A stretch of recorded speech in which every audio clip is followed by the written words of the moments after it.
Hi, I am Dr. Frank Anderson.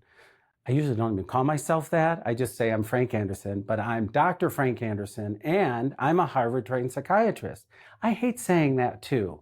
Dr. Frank Anderson, Harvard-trained psychiatrist. I'm an author of 2 books, The Skills Training Manual for Internal Family Systems and Transcending Trauma. And I also really believe and incorporate that woo-woo stuff that people talk about around spirituality.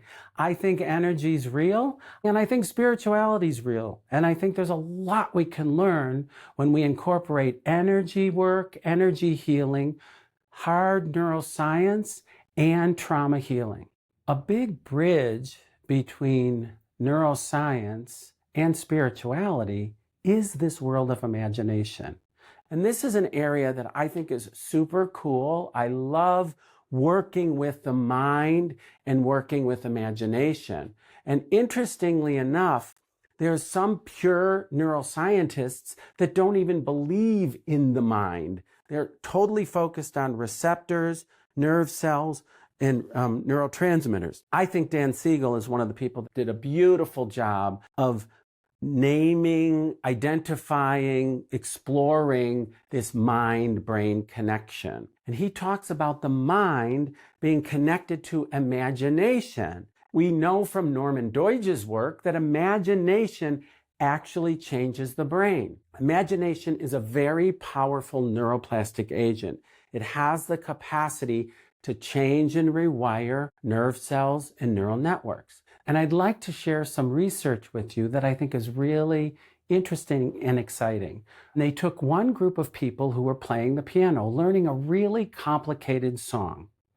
And they took the second group of people and they only played the song in their mind through imagination. So one group played over and over and over again. The other group didn't even touch a piano, and they played the song and all the notes in their head through their imagination.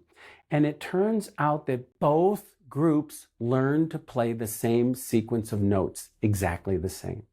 So it was fascinating because whether you were someone who actually did the behavior and activity, or whether you just imagined it in your mind, the same result came. So we can learn things, we can change, and we can grow because of our imagination and because of our mind.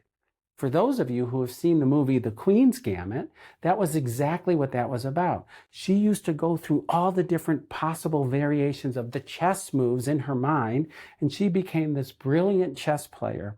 Same thing is true with Michael Phelps. Michael Phelps used to go through every different possible scenario in his mind, swimming laps in the pool. What if my goggles got filled up with water? What if this happened? What if that happened? Actually, even for Michael Phelps, literally that happened. He imagined what would happen and what he would do if his goggles filled up with water. And in fact, it happened during one of the races. So he did what he practiced in his mind, and he won a gold medal for that.